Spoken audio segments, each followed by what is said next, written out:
matamasa namin ang lasap at malasap namin ang ganda, ang sarap ng buhay para maging malakas kami na harapin ang lahat ng mga hirap na nandun din sa buhay. In other words, life is a matter of balance, and because we face a lot of troubles and difficulties, it's important for us to be as happy as possible, as nice the life as possible should be had, and that we should get the most out of life. So Ecclesiastes explains that life could be short and full of trouble. So people should make the most out of life. Kung minsan ang kamatayan bigla-biglang dumarating, bihira naman na na-expect yan. Kaya ang tatanong mo, nagawa na ba niya ang dapat gawin? Nalasap ba ang dapat lasapin? Nakain ba ang dapat kainin? Tanggap ba ang dapat tanggapin bago man lang siya nabawian ng buhay? So making the most out of life entails knowing and choosing what really matter. Ano ba talaga ang mahalaga? Unang-una, maliliit na bagay. Sabi nga natin, God is in the details. Even quality is in the details. Halimbawa, mayroong hotel, ang laki-laki, 1,000 room hotel. Ang ganda-ganda ng lobby, ang ganda-ganda ng garden. Pero pag humiga na kayo, yung unan, marumi ang punda. Ang ganda ng banyo, pero ipa-flash nyo, ayaw mag-flash. Di ba sira lahat? Because everything is in the detail. So yung buhay din natin, hindi lang yung grand occasions, hindi lang yung monumental victories, kundi yung maliliit na araw-araw na nagaganap. Doon nalalaman yung kadakilaan ng Diyos at doon natin dapat malasap yung magandang kalooban ng Diyos sa atin. So what really matter? Little things like appetite on the dining table. Kailangan pag kumakain, may gana. Bago magawa ang isang pagkain, ang tagal-tagal, maraming taong gustong kumain, hindi makakain, tapos ikaw may pagkain, tapos walang gana. Hindi nakakain o kinain man lang, hindi nasarapan. Ecclesiastes 5:18, what is the best thing to do in the short life that God has given us? I think we should enjoy eating, drinking, and working hard. This is what God intends for us to do. So here is a Solomonic prescription, what you should do in life: eat, drink, work. Buti na lang, nilinaw niya na dapat may work. Dapat balanced. Eating and drinking without working means poverty. But working without eating and drinking means dullness, grouchiness. Kung puro ka trabaho, wala ka namang enjoyment sa buhay, mamaya mainit na lagi ang ulo mo, hindi ka na masarap kasama, hindi ka na rin nag-e-enjoy, ba't ka pa nagtatrabaho? So develop and keep your appetite. It's high religion. And develop and keep the appetite of others. Protect the dining table from appetite spoilers. Kailangan pagkakakain na kayo, isinasa isang tabi, nililimot yung mga problema, mga kalungkutan, at lalong-lalo yung awayan. Mahirap lumulo ng pagkain pag nag-aaway kayo. Mahirap lumulo ng pagkain pag malungkot. Kaya meron tayong ministry sa isa't isa, pasayahin, ilagay sa mood ang bawat isa on the table. And very importantly, isa pa na spoiler sa table is idolatrous diet worship. Yung may inihanda ka, I cannot eat that. Ay, ayoko niyan. Ilang calories yan. Naku, tataba ako. Yung pinintasan na ng pinintasan yung pagkain. It's an appetite spoiler. Tapos pag tinignan mo siya, mukhang kalansay yung muka. Ito mo yung cheekbone ko, hindi cheekbone yan, kalansay. Dahil OA na kuminsan na pagdadiet. At nagdadiet ka, nadadamay tuloy yung iba, yung may mga gana, nakita kang kukuha ka praso. They either feel guilty or they feel bad about themselves. Kaya kung magdadiet din lang kayo, hindi kayo kakaing mabuti, huwag na lang kayong dumalo. Spoiler kayo doon sa mga gustong kumain. O dapat merong isang mesa for dieters. Ang plato nila, tansan. Ang chopstick nila, toothpick. Yan, ang mapalan nyo. Kasi nadadamay kami kumisa sa kada-diet ng iba. No? Proverbs 15:17, a simple meal with love is better than a feast where there is hatred. Yung sobrang komplikadong kainan na ang dami-daming kutsara, ang dami mga plato, ang dami mga baso na pag nagkamali, nagagalit na tuloy yung si senyora sa mga maling nagsaserve. O napagod na napagod si Mrs. sa paghahanda, kaya tuloy pagod na pagod siya, mainit na yung ulo nung kakain na. O nakakatatlong init na siya kasi gusto niya mainit kakainin, nahuli yung kakain na mister, awayan na tuloy. So niya, simplehan nyo na lang ha, para kayo masaya. kesa masyadong complicated tapos nakakaproblema. Hindi ko mo complicated, may problema. Pero pag complicated yung meal, usually napapagod na yung naghanda nun. Appreciate and celebrate what's on the table. And brothers and sisters, huwag pipintasan ng pagkain, lalo't kaharap. Siguro kung talagang gusto mong magkaroon ng isang scientific analysis of the quality of the food, pagkatapos na, kung sabi mong medyo yata mas masarap yung sinigang kung hindi sumobra ang alat, o mas gusto ko sana yung isda kung tostado, pero pagkaharap mo na yung pagkain, andun na, wala ka ng choice, huwag mo siyang pipintasan. Kung hindi ka namimintas ng tao na kaharap mo, huwag mo rin gagawin sa pagkain. Kanya, magdamdam sa iyo yung pagkain, hindi ka nabalikan. Sabi ni Confucius, philosopher na Chinese, coarse rice for food, water to drink, happiness may be enjoyed even in this. So niya, basta magandang attitude mo, kahit ano yung pagkain, makakagana ka. Pero dapat pinapagana mo yung sarili mo at pinapagana mo rin yung kapwa mo. Don't bring up trouble sa dining table. Hindi yan ang oras para magtalo-talo, mag-away-away, magbangayan. Importante na ipinoprotect natin yung mesa. Because eating is religion too. Lahat ng ginagawa natin can glorify God or can dishonor God. Then what else really matter? Rest and sleep.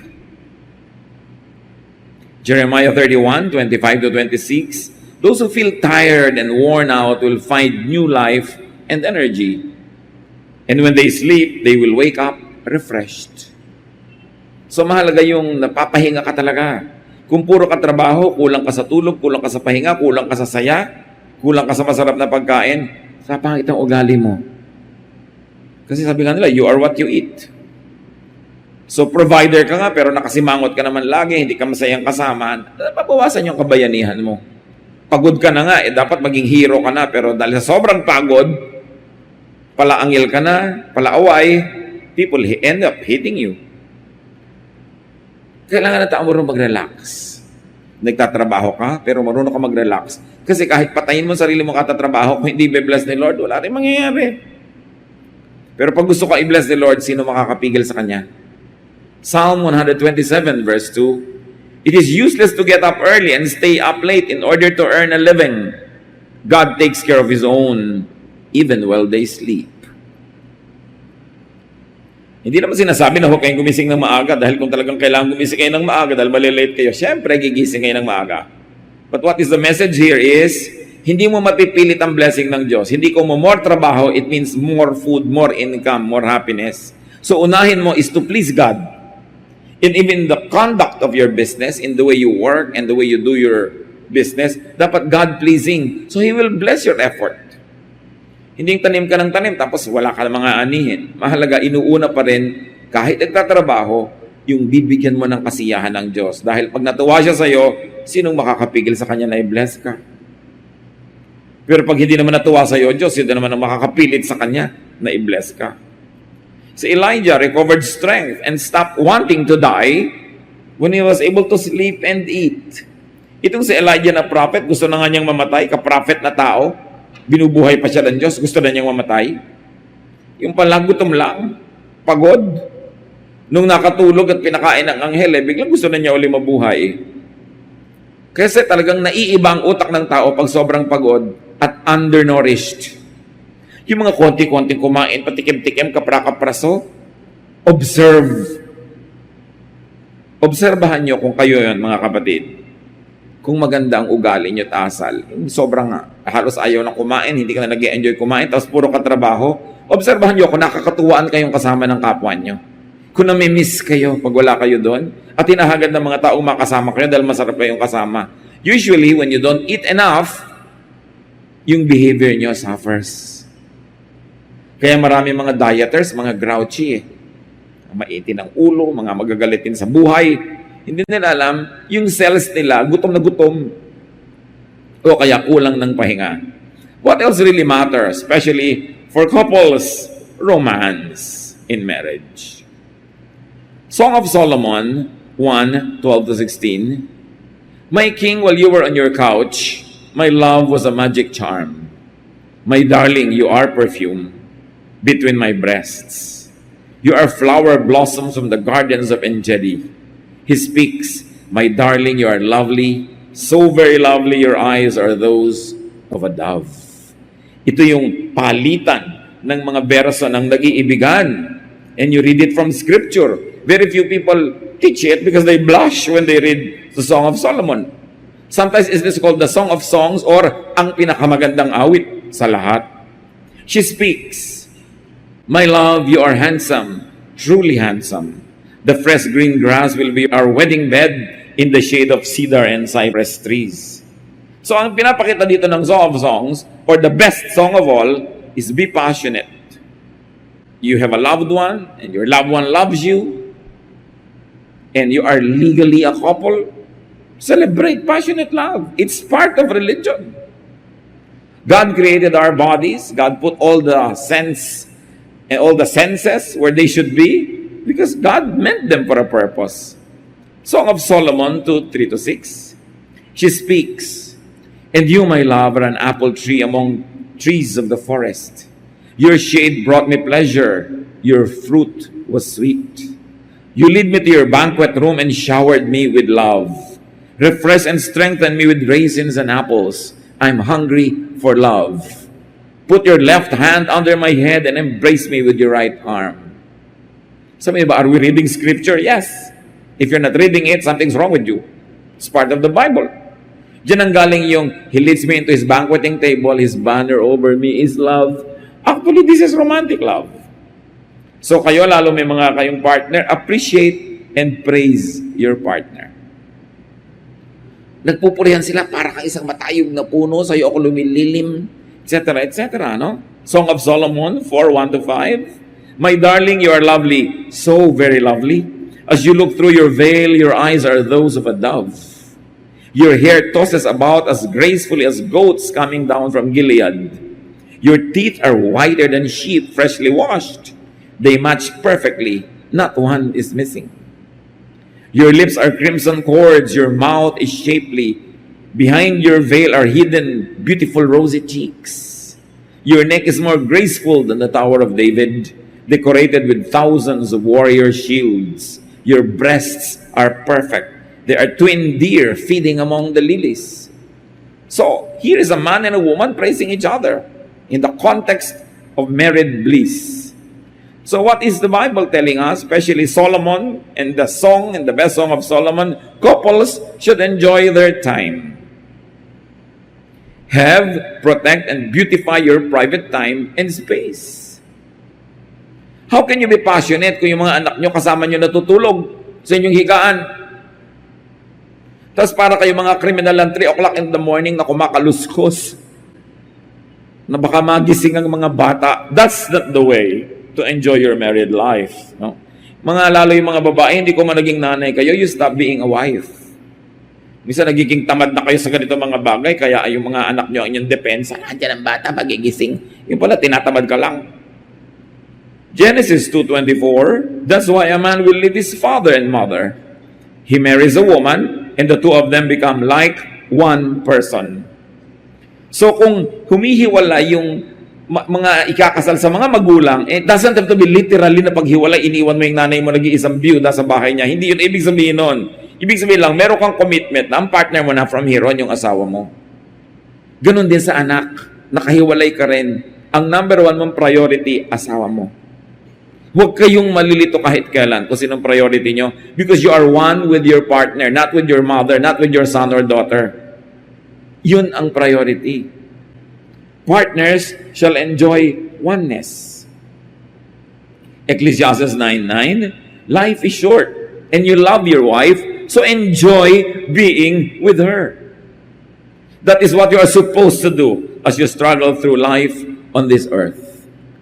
Kaya napakalaking hamon sa atin yung OFW phenomenon. Hindi natin sinisisi mga kababayan natin na kailangan maghanap buhay, pero hindi dapat matagal magkahiwalay. Kasi ang payo ni Solomon, enjoy life with your wife. Or your husband, of course. Deuteronomy 24:5, "If a man and a woman have been married less than 1 year, he must not be sent off to war or sent away to do forced labor. He must be allowed to stay home for a year and be happy with his wife." Can you imagine sa batas ng Old Testament, pag bagong kasal ang lalaki, 1 taong exempted sa army, sa military service, at kahit forced labor, hindi siya dapat mapagod. Isang bagay lang ang dapat niyang ikarir. To be happy with his wife. And this is a glorified situation that couples should always bring back to life. Israelite army men were exempted from service for 1 year after their wedding. 1 Corinthians 7, 3-5, thousands of years later, the same thing will echo. Husbands and wives should be fair with each other about having sex. A wife belongs to her husband instead of to herself. And a husband belongs to his wife instead of to himself. So don't refuse sex to each other unless you agree not to have sex for a little while in order to spend them in time in prayer. Then Satan won't be able to tempt you because of your lack of self-control. So ano tinuturo dito? Kahit napaka-conservative na si Paul, sabi niya, may asawa ka, ang katawan mo, sa pag-aari ng asawa mo. At yung katawan niya, pag-aari mo rin. So dapat walang nakikiambus dyan, walang nakikisingit, nakikihiram-hiram. At meron siyang right to you. So kung hindi kayo magkakaroon ng pagtatalik, kailangan may agreement kayo. O sige, 1 week lang kasi magpe-pray tayo. At pagkatapos, wakasan nyo agad yung prayer time na yun o fasting time and go back to each other so Satan won't be able to tempt you. What do we get here? Satisfying one's partner is a spiritual duty and a physical privilege. Na kahit ayaw mo, tinatamad ka, pagod ka, kailangan meron kang sense of duty to your partner. So huwag mo sobrang pagurin ng sarili mo. Magreserba ka ng energy para sa iyong mahal sa buhay. What else really matter? Enjoy what is at hand. Enjoy what is available. Ecclesiastes 9:9, life is short and you love your wife, so enjoy being with her. Sa mga iksi-iksi ng buhay, kailangan samantalahin nyo yan. Do not waste time. Hindi yung ang tagal-tagal na hindi kayo nagmamahalan o kaya naging malamig kayo sa isa't isa, naghiwalay pa kayo matagal. Sayang ang panahon. Aalis-alis ka pa sa asawa mo, pagtanda mo rin at may sakit ka, babalik-balik ka rin. Sayang ang panahon. Huwag ka nalang umalis. Ecclesiastes 3:22, we are meant to enjoy our work and that's the best thing we can do. We can never know the future. Hindi mo nang pwede ipagmalaki yung kinabukasan pa, hindi mo alam kung ano mangyayari. So enjoy whatever is being done and happening at present. Huwag kang isip ng isip, o sige, next week babawi ako. Paano kung hindi ka nabuhay next week? O next month, makakapagbakasyon din tayo. Next year, magkakaroon din tayong oras. No! Dapat everyday may iniaago kang panahon for enjoyment. Every week may iniaagaw kang araw. Every month may iniaagaw kang weekend. Every year may inaagaw kang at least 1 week or probably 2 weeks or a month para sa ganitong mga bagay. A little of everything every time. Work, eat, drink, play, all in one day. All in 1 week, all in a month. Because you don't know when your life will end. Especially if you're a father, a mother, a spouse, you have a duty to other people. Hindi ka nabubuhay para lang sa sarili. Ipagpalagay na ayaw mo mag-enjoy. Paano sila? Gusto sila mag-enjoy at hindi sila mag-enjoy na hindi ka kasama, may pananagutan tayo sa isa't isa. Lalabas kayo, meron kayong outing, huwag ka manimangot, huwag mo pangitan ng mood mo, huwag mo ilabas yung init ng ulo mo. Sayang ang outing. Sayang ang picnic, doon ka pa nag-alboroto. Sayang yung kainan, doon ka pa nawala ng gana, doon pa kayo nag-away. Huwag magsayang ng sandali. Kasi hindi na bumabalik. Ecclesiastes 5:19, suppose you are very rich and able to enjoy everything you own. Then go ahead and enjoy. This is God's gift to you. So anong sinasabi? O pinayaman ka ng Diyos, binigyan ka ng mga blessing, enjoy what God gives you. Do not be and stop being guilty for enjoying. Especially if your wealth is God-given, if it is deserved, you work hard for it, you never killed or stole from anybody, enjoy it. Huwag kayong makikinig sa mga religious people na lagi kang pinapagilty pag nag-enjoy ka. Kakain ka ng masarap. Alam mo ba, nasa halaga ng lunch mo, makakapagpakain ka na ng 500 squatter? Yung gaganunin ka, kakain ka na. Marami naman akong ginagawang kabutihan. Bakit pati pagkain ko ngayon, kailangan ko pagtasahan? Bakit hindi ba ako pwedeng mabuhay para rin sa sarili ko, kasabay ng pagpapakain ko sa iba? Sabi, if God blesses you, enjoy it. Choice ng God na blessan ka eh.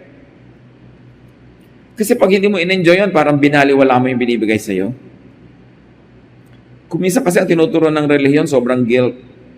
Ang mahal-mahal ng damit mo, marami ka namang damitan na mahirap kung hindi yan ang isusuot mo. Nagbibigay din naman ako. Ano ngayon kung mag-enjoy ako? God wants to be gracious to me. As long as I don't steal it, I work for it, and I also never forget to be charitable. Why should I be stopped from enjoying what God gives me? Ecclesiastes 11:8.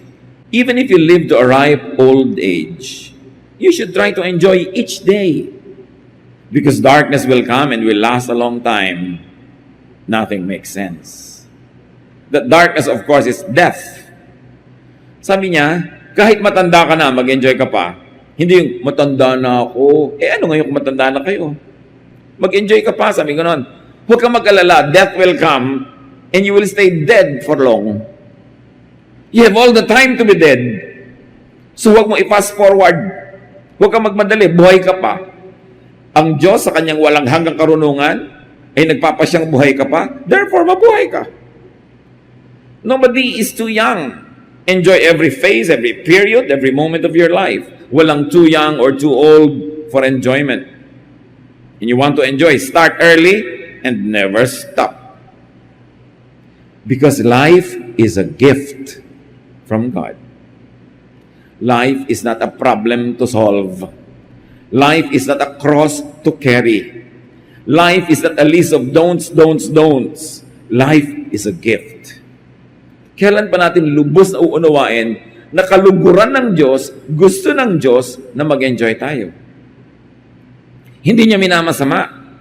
Basta't hindi nakaw, pinagtrabahuhan, deserved, and thanked for. Ipinagpapasalamat dahil alam mong kabutihan lang ng Diyos.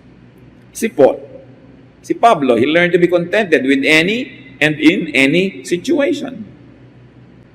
Philippians 4:12. I know what it is to be poor or to have plenty, and I have lived under all kinds of conditions. I know what it means to be full or to be hungry, to have too much or too little. Sabi ni Paul, lahat yan napagdaanan ko na. Sa palagay mo, napigil ako na mabuhay dahil ako'y mapera o kote ang pera, pagod o nakapagpahinga, gutom o busog. Lahat yan. Dumadaan talaga yan. But you must never forget to continue to worship God, to serve God, and to enjoy your life. What else really matter? Peace and contentment in aloneness.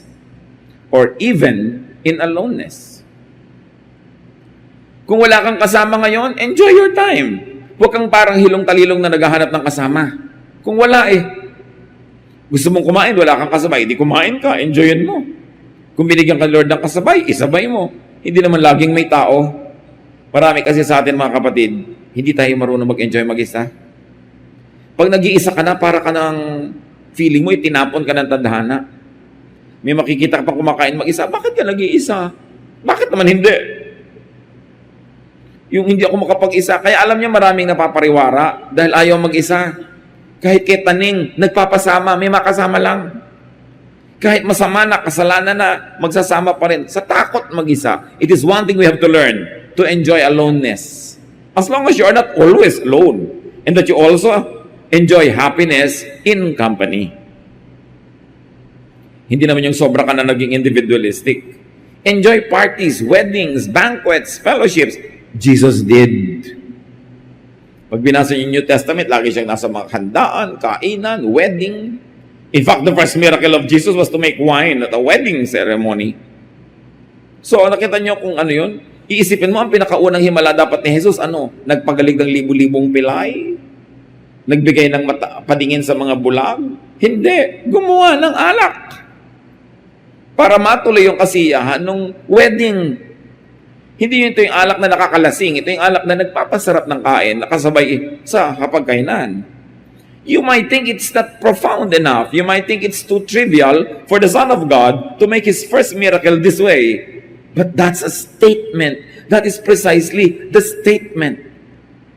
That Jesus is saying, the daily, mundane items of day-to-day life is not too small to merit a miracle. That life is made up not of great moments, which could only be few, but life is made up of many days put end to end That's why those days must count. Those days must be celebrated. So the Father in the New Testament throws a party when the prodigal son returns. When your prodigal son returns, what do? Yung naglalayas mong anak, yung suwail mong anak, pag uuwi, anong sasalubong? Sermon. Anong sasalubong? Pagalit, baka bugbog. Itong tatay na ito, matapos lustayin ng anak yung kanyang pera, naghirap, bumalik, he throws a party. Luke 15:25-26, the older son had been out in the field, but when he came near the house, he heard the music and dancing. So he called one of the servants over and asked, "What's going on here?" Sabi, nagparty po ang tatay nyo dahil umuwi yung kapatid nyo naglayas. Luke 15:28, the older brother got so angry that he would not even go into the house. Spoiler, may party, ayaw sumama. At doon niya ibunulalas lahat yung sama niya ng loob. Don't be a complainer. Don't be a spoiler just because or because you work hard. Pag tinignan niyo, yung anak na isa, mahilig gumastos, masayahin, mahilig mag-party, dalusta yung pera. Ito ng isa, trabaho. Ang dami palang sama ng loob na binubunton, iniipon. Tapos bigla niya sinumbatan yung tatay niya. Ako lagi nagtatrabaho, hindi ako gumagastos, lagi ako nandito, hindi mo niyo ako pinagpa-party. Sabi ng tatay niya, sino may sabi sa'yo hindi ka mag-party? Akala mo kanya kung sinong uliran na taong tipid ng tipid, trabaho, yung pala isusumbat mo lang sa akin yan. And hindi ba obvious mga kapatid na mas malapit yung loob ng ama doon sa isang anak na kahit alibugha, siguro masarap kasama. Siyempre hindi naman siya ibinigay dito sa Bible parang model Pero ang point lang, meron din siyang magandang ugali. Masarap siyang kasama. Itong isa, ang sipag-sipag nga, kita ng pera, pero nakakainis kasama. Nanunumbat pa. So, hindi siya pala nag-enjoy sa buhay. What else matters in life? Contentment even in times of want. Sayang ang oras, kahit oras ng taghirap. Kung ang ipagdiriwang nyo lang yung panahon na kayo mariwasa, edi ang konti nun. Kasi ang big majority of people, hindi naman talaga nagiging ganong kariwasa. So dapat wala kang sasayanging oras kahit panahon ng hirap. Ipagpiesta mo pa rin, ipagdiwang mo pa rin, kasi sayang pa rin yung oras. In fact, nahirapan ka na nga sa oras na yan, di lalo namang nasayang kung wala ka man lang napala. Philippians 4:12-13, I know what it is to be poor or to have plenty, and I have lived under all kinds of conditions. I know what it means to be full or to be hungry, to have too much or too little. Christ gives me the strength to face anything. So mga kapatid, dumarating yung panahon wala kayong pera, enjoy pa rin kayo. Marami namang enjoyment, hindi kailangan bayaran Hindi kayo sure kung magkakapera kayo or not. Don't suspend your enjoyment of life. Hayaan nyo lang, darating yun kung darating, hindi darating kung hindi darating, kahit kayo mag-worry. Hindi natin sinasabing maging mapagwalang bahala tayo, pero dapat tayong matuto ng certain level of just letting it happen. Kahit naman pilitin mo, hindi mo rin mapilit To be satisfied does not mean gleeful about your needs. Ang sinasabi lang dito, I have learned to be satisfied. Alam ko, kulang, hindi ko ipinagdiriwang na kulang, pero anong gagawin ko? Magrereklamo, magmumukmuk, magagalit. So niya, tinisikap ko, tinuturuan ko sa sarili ko na enjoyin kahit konti. Total, konti anong gagawin ko? Sayang ang panahon. And of course, another thing that really matters is appreciation in plenty. Pag dumating naman yung panahon na mariwasa ka, maluwag sa buhay, pasalamatan. Proverbs 15:6, the house of the righteous contains great treasure, but the income of the wicked brings them trouble. Meron daw talaga mga specially favored because of their righteousness na pinupuno ng Diyos ng mga magaganda, mamahalin, maririwasang bagay yung bahay niya. At huwag kang ma-offend. Sabi mo, ang ganda naman ng plato mo, ang mahal, makakabili ka na ng 50 Biblia dyan. Yung papagiltihin mo yung tao, may magandang Biblia. May magandang plato. May ganun Yung gusto mag-party, ilang Biblia na mabibili natin doon? Gusto ng Diyos balance. O namimigay ka ng Biblia pero nagpa-party ka rin. Importante yung gano'n, hindi ka laging guilty. Dapat no guilt kung wala ka namang ginagawang mali. Proverbs 10:22, the blessings of the Lord brings wealth and He adds no trouble to it. Paulit-ulit yung mga verses, pag talagang bine-bless ka, luluwag ka rin, magkakaroon ka rin ng ginhawa, magkakaroon ka rin ng masasarap na bagay at hindi mo dapat yon ihingi ng tawad o i-apologize for. Psalm 90 verse 12 says, teach us to number our days. Turuan mo kaming bilangin, pahalagahan, bigyan ng katuturan ang bawat araw na ipinahihiram mo sa amin. Remember, life is a gift. Internalize natin, it's a gift. Therefore, it must be enjoyed. May nagbigay sa'yo ng t-shirt gift, hindi mo sinusuot, hindi ka nabibigyan uli. Meron akong taong tinigilan bigyan ng tuwalya magaganda dahil nalaman ko, nandun lang sa cabinet niya lahat. Pointless! So pag may binibigay sa'yo yung Diyos, enjoyin mo yon. Just don't forget to share. In this case, he said, well, you want eternal life? And Jesus said, if you want to be perfect.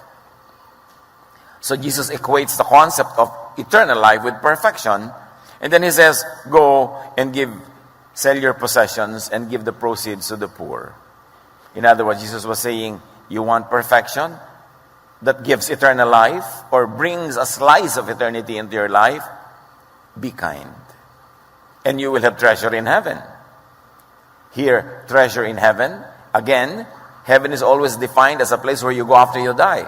But whenever Jesus uses that word, or the kingdom of God, or the reign of God, He also means that bliss, that joy, that peace and happiness that people feel and experience here and now when they follow the ways of God. In other words, when they let their hearts to become the kingdom of God, when they make God the king of their hearts and in their hearts. So sabi niyo, gusto mo magkaroon ng buhay na walang hanggan? Gusto mo makaramdam ng eternity, ng timelessness, ng perfection, ng bliss? Equated with that, do this. Be kind. Especially to the needy. Then, pwede ka nang sumunod sa akin. Follow me. In other words, unless you are doing it my way, where am I going? Why do you want to follow me? Because I'm in heaven, because I'm going to heaven. But the way to that place, or to that state of mind, is by being kind. So dapat nating appreciatein yung aspect na to ng pagpapakahulugan ni Jesus sa eternity, sa eternal life, and the way to heaven, now being articulated as kindness. Sell your possessions, give them to the needy, then you follow me. Then you can go to where I'm going or to where I am right now, because this is the way. And the movement of the people that followed Jesus was called the way. To say the way is to exclude all other possible paths that had been in fashion at that time.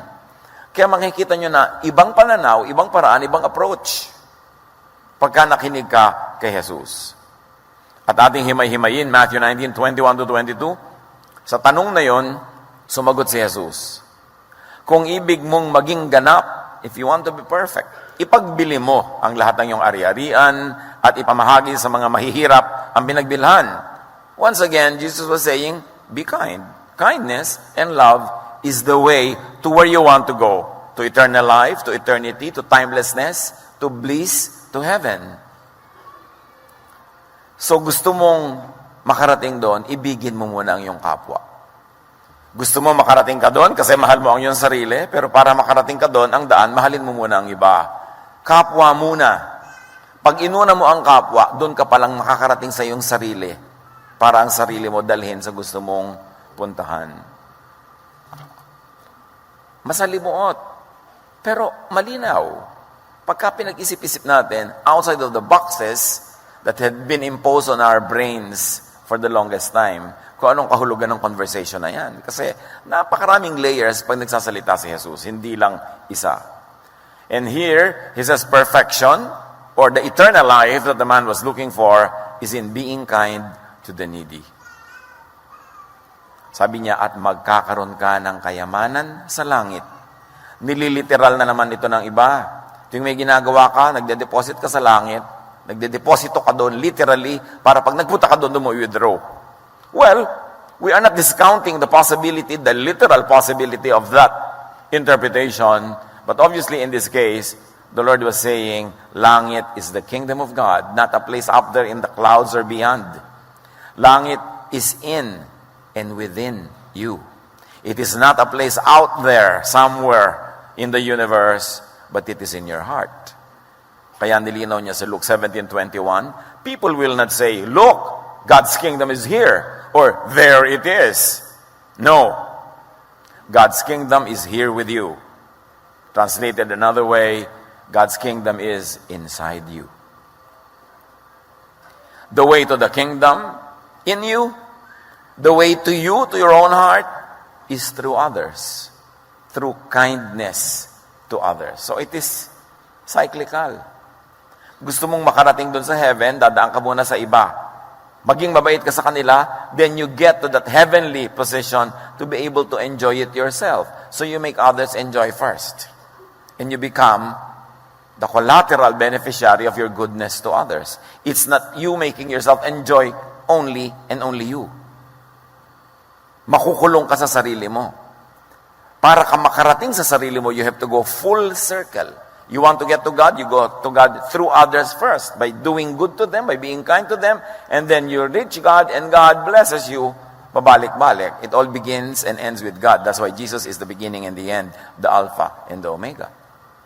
All the kindness and the goodness start with Him. We become beneficiaries, so we make others beneficiaries too, and it goes back in terms of praises to God and thanksgiving to God, and the cycle is done. So langit is in your heart, in your mind. Langit is spirit, feelings, not just a place. So dito, here and now, you can have a slice of heaven. And how? Sabi ni Jesus, by helping others. Sino man sa atin ang tunay na tumutulong sa kapwa, taos puso, tapat na tumutulong, alam nyo yung langit na yon. Yung ligaya na tanging givers and kind people experience.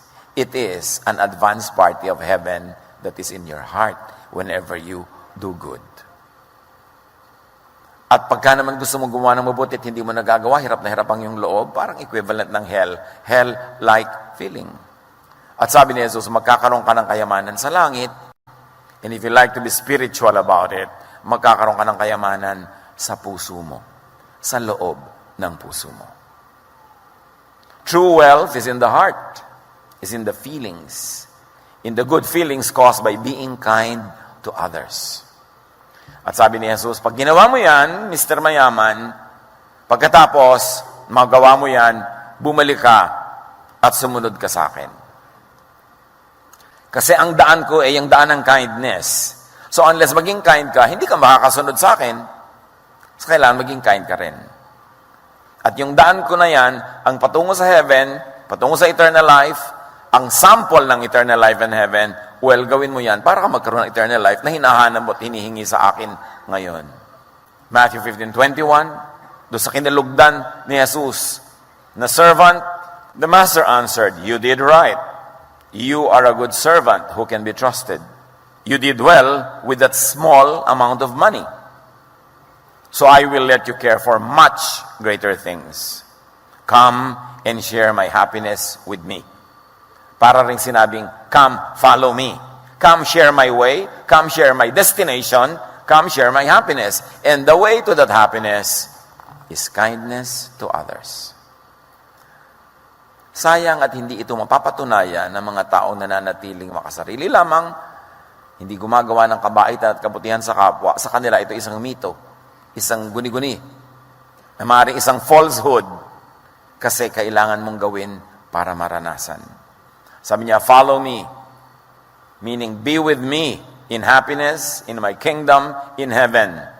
Follow me, which means I will reign in your heart, and your heart will be my kingdom, your heart will be heaven, here within you.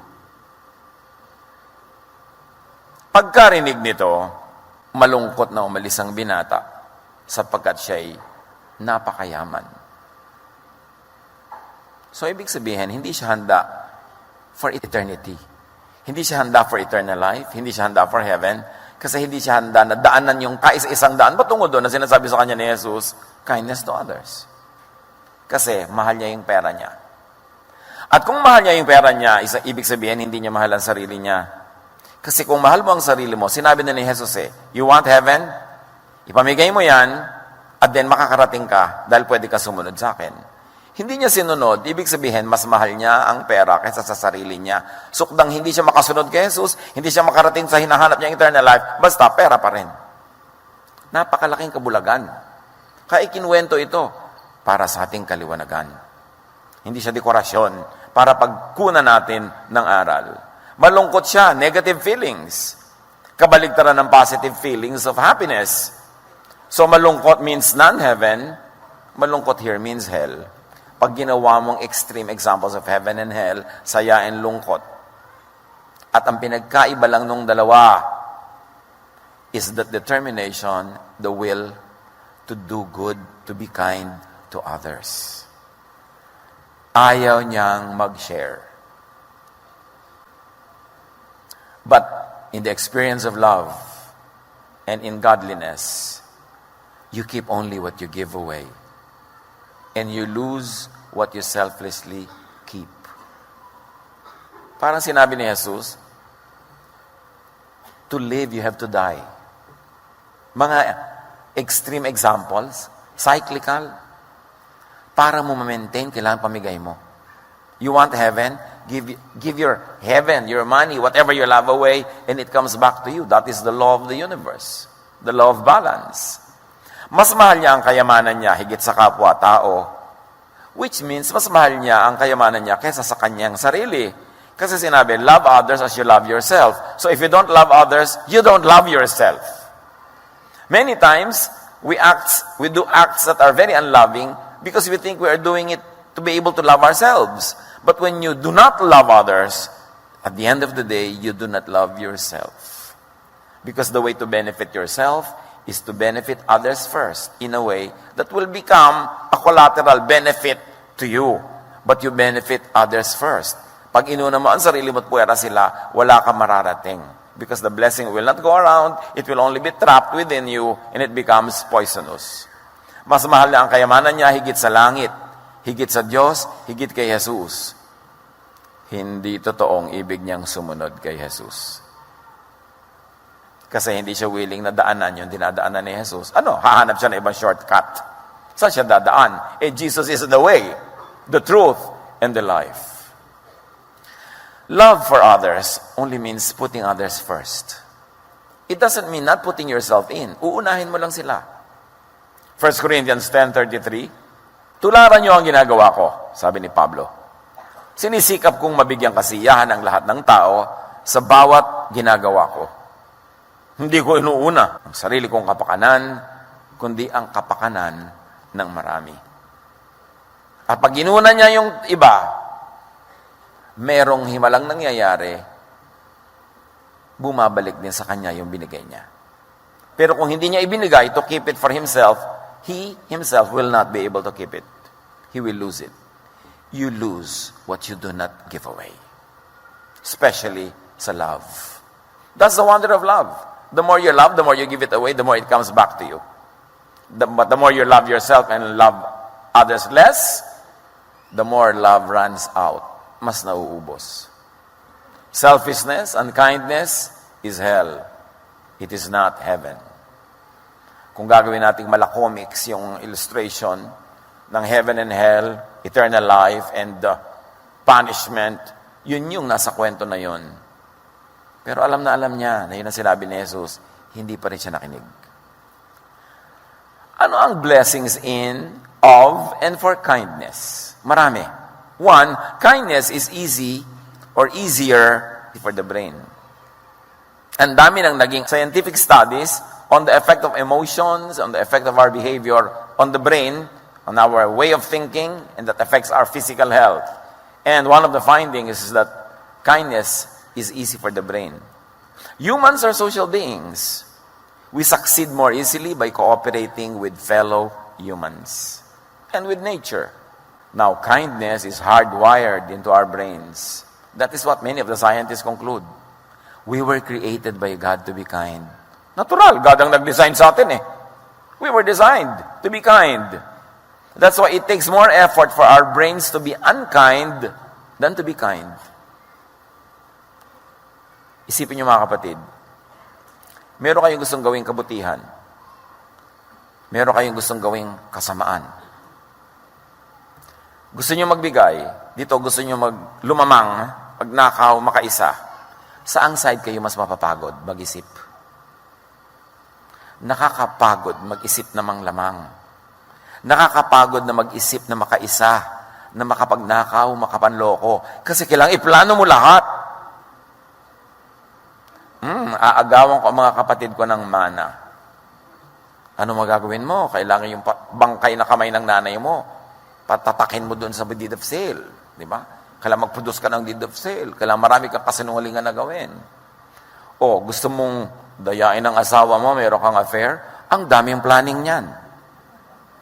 Mga planning ng uwi mo, planning ng mga bakasyon mo, ng ninanakaw mong oras, ng ninanakaw mong pera, para maibigay sa kanya. Ang daming planning. Samantala ko, ang plano mo lang maging mabuti sa asawa mo, ang simple no, relax ka lang. O, ito lahat. Tapos ang kwento. Selfishness makes the brain consider and analyze a lot more things. Because selfishness and evil has to be planned to succeed.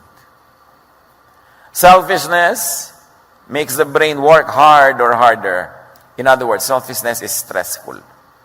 Ang mga taong makasarili, mabilis tumanda. Kasi maraming kailangang isiping maiitim na balak. Paano ko kaya dadain itong mga paninda ko na kunwari 1 kilo pero 8 guhit lamang? Isip ka ng isip. Paano ko pabibigatin itong tinda kong manok? Ano ituturo ko dito para siya bumigat? Anong gagawin ko para maibenta ko ang bulok na karne? Lalagyan ko ng mga sili, para spicy, para matamis, para magkaroon ng mga lasa. Kailangan mo mag-isip para mandaya. Pero kung mabait ka lang, o okay ka lang, wala ka masyadong pinag-iisip. Meron pa nga isang tindera, may bumibili sa kanya ng kamatis. Sabi niya, sa kabila ka bumili kasi bagong galing siya sa palengke, yung kamatis ko kahapon pa. Ang haba ng buhay ng tinderang ito. Kasi wala siyang daladalang guilt, wala siyang daladalang mga atraso sa kapwa. Kasi mabait. Maraming isipin na makasarili. Yung unkind. Hindi tahimik ang buhay niya. Yun palang hell na eh. Yung gumawa ka pa lang ng mabuti, wala kang kailangang itago. Heaven na yun. Mahirap na may tinatago. Matthew 5:43, narinig yung sinabi, ibigin mo ang iyong kapwa at kamuhian mo ang iyong kaaway. Yan yung paraan ng mga Hudyo nun eh. Pero sabi ni Jesus, no.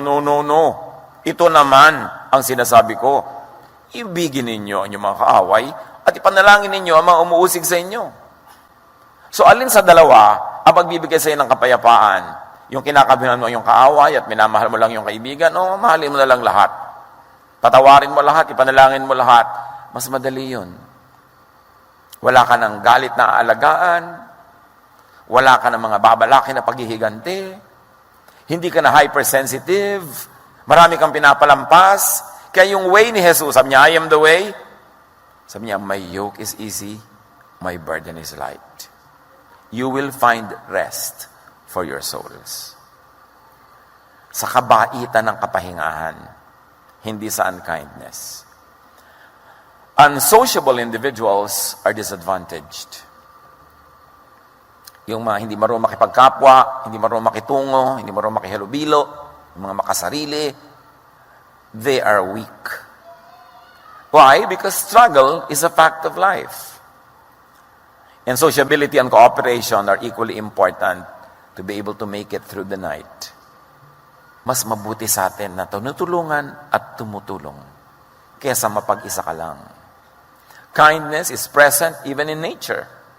Pag pinag-aralan natin yung mga animals and plants, meron tinatawag ang mga biologists na survival of the selfless. Ibig sabihin yung mga marunong makipag-cooperate sa kapwa halaman, sa kapwa isda, sa kapwa kung ano man, mas malaki ang survival rate mo doon. Yung mga hunter dogs, they're able to hunt when they hunt in packs. Yung grupo-grupo sila. Bakit ang mga isda sama-sama mag-swim? Ang dami-dami. Kasi kinakain sila ng ang daming malalaking isda. So may makain man sa kanila, as a species, as a group, tuloy pa rin ang buhay. Hindi sila mauubos. Kasi busog na yung kumakain. Nandun pa sila, ang dami nila eh. Kaya mabuting sama-sama. Merong ganun. Sa mga puno, pag tumingin kayo sa ibabaw ng puno, lalo sa gubat, ganito makikita nyo. Wala mga leaves na nagpapatong-patong. Kanya-kanyang area yung mga puno. Area ko to, area mo yan. Kaya mapapansin nyo, kahit sa garden ninyo, pag may halaman dito, may tinanim kayong iba, lalayo siya ng konti, hindi siya makikipagsiksikan. Kasi marunong sila mag-cooperate. O share tayo ng space. Dito ako, dito ka, may hangganan ako, may hangganan ka. At napatunayan, ng napakarami nag-aaral ngayon, ng mga puno nag-uusap-usap through the roots.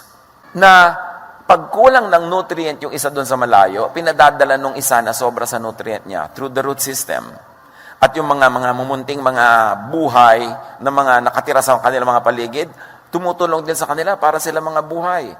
They exchange nutrients, they exchange information. When some trees are under attack of whatever, mga insects o kung sino man, they release messages through the roots so that the neighboring trees can prepare themselves. They can release kung ano-ano mga chemical elements nila that will actually drive even insects away.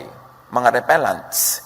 Kaya yung mga informed and healthful habits ngayon, ang pampaalis ng insekto sa bahay, plants. May mga plants na specialty nila, magpalayas ng lamok, magpaalis sa mga ipis, pero hindi nyo papatayin. Because pag may insecticide kayo, yung side means dead, katulad ng suicide. Diba? Yung dead. Parasite, genocide. Pag may insecticide ka, ang nakamamatay sa lamok ay nakamamatay din sa iyo. Malaki lang nga ang lungs mo, kaya hindi ka namamatay agad. Isang patak patay ang lamok, sa iyo, isang drum dapat. Eh dahil hindi ka naman nagbubuhos ng isang drum sabay-sabay, spray ka lang ng spray every day, unti-unting naiipon sa katawan mo yon, kaya bukas ka pa mamamatay. You don't want insects in your house? Ha, plants, ilagay nyo. Just drive them away, don't kill them kasi may karapatan din sila mabuhay. Ayaw nyo lang, kakagat-kagat sila sa inyo, so just use even essential oils. Yung mga plants, nagtutulong-tulungan sila. Pag kami namamatay na isang halaman, talagang hindi na maiwasang mamamatay siya, nire-release niya lahat ng mga very favorable elements sa kanya into the root system para makuha ng iba. Kaya pag tumingin uli kayo sa mga puno, makikita nyo, sila ay sample ng cooperation. Puno nga marunong niyan. Dapat tayo rin. Pero ang tao, over time, nabaluktot ang isip eh. Ang itinuturo natin ngayon sa mga bata, be competitive. Sa mga bansa, be competitive. Pag nag-compete tayong lahat, mamamatay tayong lahat sa planetang ito. Ang kailangan ng humanity, cooperation. Yung product na pinakamadali at pinakama-effective na gawin ng bansa mo, yun ang gawin mo. Yung iba ang gagawa. So we all need each other and we all feed each other. Hindi tayo magko-compete. You kill your competitor, you will also die kasi mawawalan ka ng market. Mawawalan ka ng supporter. It is important na tayo'y bumalik sa kabaitan, kabutihan, kagandahang loob, at turuan natin ang mga bata to be cooperative rather than to always want to win. Yung kailangan anak, ikaw ang first honor. Alam niyo yung mga ganun, pag lagi mo diniktahan, mamaya wala siyang kaibigan na classmate kasi competitive siya. Laging gusto niya, siya yung panalo, pinakamataas ang grade, laging siya yung mga bida. So who will like that kind of person? Kailangan, anak, marunong ka dapat makisama, marunong ka dapat makitungo, dapat marunong ka makipagmabutihan because that's where we all will thrive. At yan ay tinuturo ng Bible. Turo yan ni Jesus at itinuro ng mga disciples yan. Kailangan marunong kang makibagay, makitungo, makihalubilo, makipagmabutihan. Ephesians 4:25 to 28. Dahil dito, itakwil na natin ang pagsisinungaling at tayong lahat ay magsabi ng totoo sa isa't isa. Sapagkat tayo'y bahagi ng iisang katawan. Kung magagalit man kayo, iwasan ninyo ang kayong magkasala. Huwag ninyong hayaang lumubog ang araw, naggalit pa rin kayo. Huwag ninyong bigyan ng pagkakataon ang dyablo. Ang magnanakaw ay huwag nang magnakaw. Sa halip, maghanap siya ng marangal na ikabubuhay para makatulong sa mga nangangailangan. Ano lang ang ending ng lahat ng sinasabi nito? Maging mabait ka sa kapwa, magiging mabait din siya sa iyo, pare-pareho kayong magbe-benefit. Huwag kang magsinungaling. Kasi pag nagsinungaling ka, malalaman din nila yan, mawawala sila ng tiwala sa iyo. Paano ka aasenso kung wala nagtitiwala sa iyo? Huwag kang magnakaw para kapagtiwalaan. You need people trusting you for you to succeed in whatever you do. Kailangan cooperation. Kailangan kind ka because kindness begets kindness. Kung yung ginawan mo ng mabuti, hindi siya diretso ang nagbayad sa'yo, babayaran ka rin ng universe because the universe runs in perfect balance. Debit, credit, dapat zero balance. Hindi pumapayag ang nature na hindi. Kaya huwag kang magdamdam kung may ginagawa ka ng mabuti, hindi ka binabayaran. Una, kaya ka nga nakagawa ng mabuti sa Kanya, nauna na ang Diyos na nag-advance sa'yo eh. Ano naman na ibibigay mo sa Kanya kung walang naibigay na una sa'yo ang Diyos? So kahit hindi Kanya binayaran, actually, ikaw yung nagbayad, ikaw yung nagsukli sa binigay sa'yo ng Diyos, sa iba mo lang nga binigay. Huwag sumasama ang loob mo. O hindi Kanya diretso binayaran, hindi siya nagpasalamat, wala siyang kwentang bigyan, God will find a way for the appreciation to go back to you. Huwag mo yung problemahin. Ang atupagin mo, maging mabait. Maging mabuti. The teaching is always kindness to one another. And it creates your own happiness. Now, kindness is healthful for the brain. One, because as we have said, it doesn't make your brain work so hard. Researchers have found out that people who donated kidneys to total strangers had a very distinct brain shape. Brain composition. Yung extreme altruists, ang brains nila, ang structure, differed from a normal person's brain. And the brain structure of the very, very kind are the opposite of a psychopath's brain. Alam niyo yung mga psychopathic people? They have less or no compassion at all. No? Iba ang shape ng brain nila. At nako-compare na ngayon ang shape ng brain ng mabait at ng hindi mabait. Pakisilip nyo ang brain ng katabi nyo kung meron kayong x-ray eyes. Kasi nakikita na. People who have less compassion, no compassion, who are cruel, iba ang shape ng brain. Ang tanong, yung bang mababait, mabait talaga kasi likas ng gano'n ang shape ng brain nila? Yes, pwedeng gano'n. Pero merong dahil sa practice ng kabaitan, kahit psychopathic yung shape nila noon, naiiba dahil sa ginagawa nila. You sow a thought, you reap an act. So an act, reap a habit. So a habit, reap a character. Gusto mo ng ganong character? Simulan mo sa ganitong thought. Gawin mong action, gawin mong habit. Mamaya, character mo na yon, nare-reshape ang brain.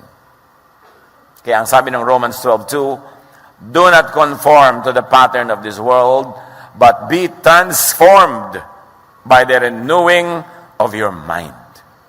Then you will be able to test and approve what God's will is, His good, pleasing, and perfect will. And the will of God is that we all be kind. So kung meron tayong mga natural tendencies to be unkind, kalabanin nyo yan, baligtarin nyo with action. Iniisip mong sampalin yung katabi mo, i-facial mo. Baligtarin mo yung tendency. Kasi yung action mo na yon, pag pinaulit-ulit-ulit mo magiging habit, it will become you. It will reshape your entire worldview. Your value system. So either likas ka ng mabait, at kung hindi likas, magbait-baitan ka muna. Pwede yon. Paulit-ulitin mo lang, hanggang magising ka isang araw, ay, ang bait ko na po talaga, normal na to. Nangyayari yon. May pagbabago talaga pag sumusunod tayo sa kagustuhan ng Diyos. Huwag niyong susundin yung negative nature. Kasi meron din tayo nun. Ang sundin niyo yung positive. Huwag niyong susundin yung udyok ng kadiliman. Ang sundin niyo yung guidance ng liwanag. Now, kindness is the way to happiness, not unkindness. According to studies, unkindness creates fluctuating happiness. Kung paano na may measure na mga nag-experiment yan yung happiness level, yung unkind, nagiging happy din. Kasi nagiging pleasure niya sometimes to be cruel, to be unkind. Hiniyakan niya, pinahiyakan, tuwa siya. Meron siya ganung pleasure. Yun nga yung psychopath mind. Pero, isang kaya mamaya nagkahanap ko sila. His fix or her fix. But kindness, according to studies, result in longer lasting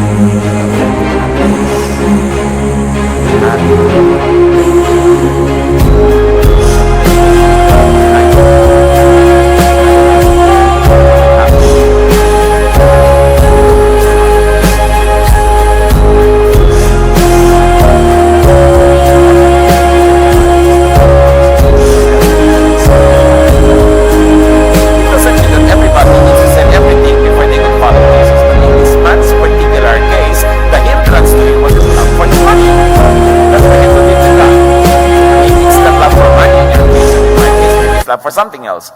But if it makes us love people less or not love them at all, then yung sinasabi ni Jesus, i-liquidate mo yan, tanggalin mo yan, sell it, get rid of it, kasi hindi ka makakasunod sa akin pag iyan ay dala-dala mo.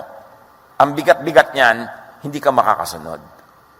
James 3:16, sapagkat saan man naghahari ang inggit at makasariling hangarin, naghahari din doon ang kaguluhan at lahat ng uri ng masamang gawa. So pag selfish ka, unkind ka, lahat na pag-iisipin mo masama. Magkakabuhol-buhol lang yung buhay. Ang dami-daming kasamaan na mangyayari hanggang hindi mo na malaman kung saan ang puno at dulo dahil buhol-buhol na ang lahat. Jesus is the way out of that. Just begin to be kind. Break the cycle of unkindness. Meron ba kayong kilala, kasambahay, kamag-anak, katrabaho na meron kayong cycle of evil na ginagawa sa kanya? Yung pagka maghuhulog na siya ng kanyang card sa bandy clock, nilalagyan niya yung bandy clock ng asin para masira. Pag meron siyang project, sinasabotahin ninyo. Nasa accounting kayo, pagka mga request ng department niya, ay, hindi nyo inaasikaso. Meron ba tayong tinatrato with the cycle of evil? Baligtarin nyo yan. Get out of that cycle. Minsan maliit, malaking bagay, pero meron ganon. Minsan may sarili mong kasama sa bahay, hindi mo paborito. Pagka siya, laging negative ang treatment mo sa kanya. Pag nauna kang kumain, uubusan mo siya. Pag nagmamadali siyang gumamit ng banyo, kanta ka pa ng kanta sa banyo, ang tagal-tagal mo kumakanta doon para siya masadista. Meron ba kayong ganon? Isipin nyo, break that cycle and begin a cycle of positive love, of kindness, and you will change your own life. Lingid sa kaalaman ng marami, kaya sila naghihirap. Kaya sila nagdurusa. Kaya nabibigo ang lahat ng project nila. Kasi hindi sila mabait. Kailangan, honestly, saliksikin natin ating sarili. Mabait ba ako o hindi? O nagbabait-baitan lang ako? O talagang hindi ko nga itinatago, talagang hindi ako mabait. Siyasatin natin. Kasi ang sabi ni Jesus, you want paradise? You want eternal life? Be kind. So if you're not enjoying this paradise, here in your heart, ibig sabihin, may unkindness. Kasi yun ang itinuro ni Jesus na dahilan. Come on, isipin natin. At huwag tayong mag-deny. Lahat tayo nananalamin sa harap ng salita ni Jesus para tanggalin ang mga dumi na ating mukha, hindi para lalo itong takpan. At yun ang magdadala ng pagbabago sa ating buhay. Yung iba sasabihin, alam mo, malas-malas ko sa business. Mabait ka ba? Kailangan mabait ka. Baka naman sobra kang bait, talagang hindi ka na naniningil na nagbabayad, malulugi ka rin nun. Kasi dapat, love others as you love yourself. So, love mo rin yung sarili mo. Hindi ka naman nagpapaapi, hindi ka nagpapakawawa, hindi ka nagpapadaya. Hindi na ibig sabihin ng kabaitan. Love others as you love yourself. Pantay lang. Philippians 2:1-4. Do nothing out of selfish ambition or vain conceit. Why? It will lead you to isolation. Pag mayabang ka, mapagmataas, ma-isolate ka. Remember, in humility, value others above yourselves. There, malalove ka nila, magugustuhan ka nila, kasama ka sa circulation, magsasaksid ka. Not looking to your own interest, but each of you to the interest of the others. Kasi pag inuna mo sila, uunahin ka rin nila, so pare-pareho, there's a cycle of goodness. Cooperation is what Jesus teaches us and His disciples teach us. Kindness always wins. Kindness never goes unpaid. So, pero ang kind ko po, bakit walang nagsusukli sa akin? Well, nauna ng kind sa'yo ang Diyos, so ikaw na lang nagsusukli. So, huwag ka na maghanap ng iba pang sukli. Nagbabalance ka sa pagbibigay dahil nakatanggap ka na eh. Kung may expect ka pa, ibabalik pa sa'yo. At pag ibinalik sa'yo, dapat magbigay ka uli para paikot-ikot ang biyaya. Kindness is rewarded with an overall health of goodwill, of good deeds, peace of mind, which leads to health, which leads to wealth. Kasi kung magaling ang takbo ng utak mo, magagaling ang takbo ng negosyo mo, ng hanap buhay mo, health can bring wealth. Now, it has been found in studies that people who volunteer to help others lose weight, have lower cholesterol levels, blood pressure, and lower incidences of heart problems. In other words, Everything being equal, everything being equal. Kung minsan naman kasi merong factor na magne-negate nitong result na to. Pero everything being equal, in a laboratory controlled situation, people who volunteer to help others live longer. Pero pag sabi ko, bakit po yung nagwa-volunteer, nasagasaan, namatay agad? Sabi ko nga, everything being equal. Hindi naman lahat nasasagasaan eh. Kasi kung sasagasaan mo siya, sagasaan mo rin lahat. Para everything being equal. But everything being equal, studies show again and again that people who are kind live longer. Bakit nga hindi? Tahimik matulog, tahimik ang loob, payapa. Pag kumakain, natutunawan, hindi siya nagkaka-indigestion. Subukan nyo nga galit kayo, kumakain kayo. Hindi kayo makakatunaw na pagkain nyo. So talagang healthful habit to be kind. Proverbs 28:27, those who give to the poor will lack nothing. But those who close their eyes to them receive many curses. And of course, one of the curses of closing your eyes to the needy is guilt. Whether you are in denial that you are guilty, you will still feel it or your body will suffer from the feelings of guilt. Mahirap to live with guilt. Gawin nyo yung mabuti, ang sinasabi na inyong budhi, kesa ignore natin yung budhi at ang ating katawan ang nagdurusa. Kindness multiplies. Kindness spreads and leads to a chain reaction of other acts of kindnesses. Kaya yun ang magandang atmosphere. Sa bahay nyo, mga kapatid, is it a climate of kindness or unkindness? Nawa, kindness. Gawin nyo pang kinder. Gawin nyo pang kindness. Ngayon, kung unkindness yung climate, you be the agent of change. You be the instrument of God. Reverse that climate. Reverse that cycle by doing acts of kindness.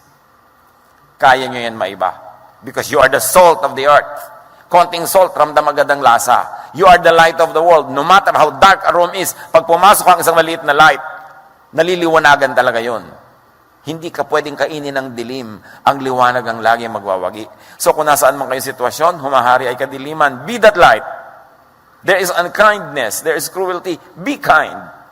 And you will be God's instrument in changing that environment. 2 Corinthians 9:11, pasasaganain niya kayo sa lahat ng bagay upang mas marami ang inyong matulungan. Sa gayon, lalong darami ang magpapasalamat sa Diyos dahil sa inyong tulong na dadalhin namin sa kanila. Pag marami nagpapasalamat sa Diyos, lalong nagbo-blow out ang Diyos, lahat lalong nabe-bless. Bigyan mo ang tao ng dahilan para magpasalamat siya sa Diyos. And you will create a new atmosphere, a new whole world. Change the climate. Kindness opens the heart and then the mind. The more giving one becomes, the more one becomes forgiving and understands people who are different from oneself. Pag ang tao palabigay, nagigiring mapagpatawad. May nangyayaring himala. Pagbigay siya ng bigay, lalo ang pinagbibigyan niya, yung taong may utang sa kanya, natututunan niyang patawarin. Kasi pag minamahal mo ang isang tao, whether by feelings or by action, naiiba rin ang damdamin mo sa kanya. So kung may tao kayong kinakainisan, regaluhan nyo ng cellphone. Lagi nyo textan ng I love you.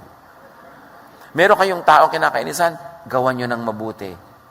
Kagagawa nyo ng mabuti sa kanya, bigla na lang kayo gigising isang araw, mahal nyo na pala. O kung hindi man kayo makarating doon, at least, hindi nyo na pala dislike. Hindi nyo na hate. That's the only way to reverse hatred with love. Kung merong gumawa sa inyo ng masama, gawan nyo ng mabuti.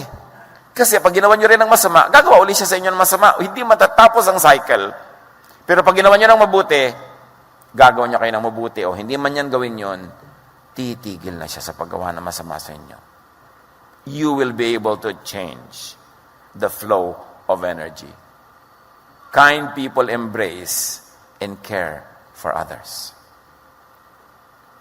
If you embrace and care for others, you understand and appreciate yourself better. Ang pinakamabilis daw na daan for self-acceptance is accepting others first. Na pagka ang iba ay tinatanggap mo ng walang patakaran, inuunawa mo, minamahal mo, ang nagiging ending, natututunan mo ring tanggapin ang iyong sarili. Maraming tao, kaya nila nire-reject ang iba kasi ang sarili nila, di rin nila matanggap. Malalalim na mga psychological na usapin. Pero dinidiscuss yan ni Jesus at ang kanyang mga alagad. 2 Corinthians 9:13-14, ang bukas palad niyong pagbibigay sa kanila. Dahil dyan, magpupuri sila sa Diyos, kaya't buong pagmamahal nila kayong ipapanalangin. Can you imagine? Na may isa, lalo marami na taong buong pusong nananalangin para sa inyo. Can you imagine the blessing that you will receive? Kung ay pinapanalangin nila, sana magkasakit siya. Maparalitika sana siya. Yung ipinapanalangin sa'yo negative, pwedeng hindi matupad, pero pwede rin matupad. So, napakasarap na ang gagawin mo sa kapwa, ang ending, magpapasalamat sa Diyos dahil sa ginawa mo. Pupurihin niya ang Diyos. Pinapalitan mo ang climate ng planeta. So, be kinder. Maraming paraan to be kinder, but I like to suggest only one direction right now. Let others go first. Unahin ang kapwa. Put others first. Philippians 2:3-4, huwag kayong gumawa ng anuman dahil sa paghahangad ninyong maging tanyag. Sa halip, bilang tanda ng pagpapakumbaba, ito rin yung higit ang iba kaysa sa inyong mga sarili. Pagmalasakitan ninyo ang kapakanan ng iba at hindi lamang ang inyong sarili. Put that into action. Serve. Wait on others. Galatians 6:9, huwag kayong magsawa sa paggawa ng mabuti. Pagdating ng takdang panahon, tayo ay aani kung hindi tayo magsasawa. Panaligan, panghawakan, tupdin ang sinasabi ng mga salitang ito. Serve. Wait for others. Wait on others, wait for others. Slow down long enough to extend a hand to others. Kung minsan sobra tayo nagmamadali sa ating mga schedule, walang time to love. But our accomplishment and our wealth will be measured by how much we loved, how much kindness we've extended to others. Psalm 90 verse 12, teach us to number our days that we may gain a heart of wisdom. Now, to number our days could mean to realize that life is short. To realize, to number our days, to intentionally focus on loving, on doing acts of kindness. Huwag kayong magpalampas ng isang araw na wala kayong namahal, na hindi kailangan emotional yon, yung nagawa nyo ng loving act. Because every day is an opportunity to love. Don't reverse it and turn it into an opportunity to hate. Dahil sayang ang araw na ibinibigay ng Diyos. And very simply, in very daily ways, wait for others to speak. Wait as they speak. Don't dominate conversations. Kindness yun. Napakasimpleng area of kindness. Pag doon lang, hindi pa tayo nag-succeed, sa malaki pa kayang area. Romans 12:10, magmahalan kayo bilang tunay na magkakapatid at pahalagahan ninyo ang iba ng higit sa pagpapahalaga nila sa inyo. So let and make others shine. Give them their 5 minutes of fame. Huwag niyong agawan. May magpopost sa Facebook, wow, tumira kami dito sa .005 hotel na star. Bigla kang tatabi ng post, ako dito sa 7 star. Huwag mo naman siyang sapawan na, hayaan mo na. Ba't hindi tayo makatiis? May nag-post ng biyahe niya, ipopost mo rin yung biyahe mo. May nag-post kumakain ng bulang lang, ipopost mo yung French food mo na hindi mo nga ma-pronounce ang pangalan. Lagi nila kailangan makasapaw tayo. No, let others have their moments of fame. Philippians 2:3, don't be jealous or proud, but be humble and consider others more important than yourselves. Baliktad ang ginagawa natin kaya magulo ang mundo. Pero pag gumawa ka ng gano'n sa kanya, matuturoan mo rin siya na gano'n ang gawin sa'yo, the climate will change. Mga kapatid, be okay with not being glorified. Okay lang, hindi ka sumikat, hindi nabigay sa'yo credit. God knows. At ang Diyos ang nagbabalance ng lahat. Matthew 6:3-4, but when you give to the needy, do not let your left hand know what your right hand is doing, so that your giving may be in secret. then your Father who sees what is done in secret will reward you. Napakahalaga. Yan naman, yung paggawa ng mga secret, kung personal mo lang.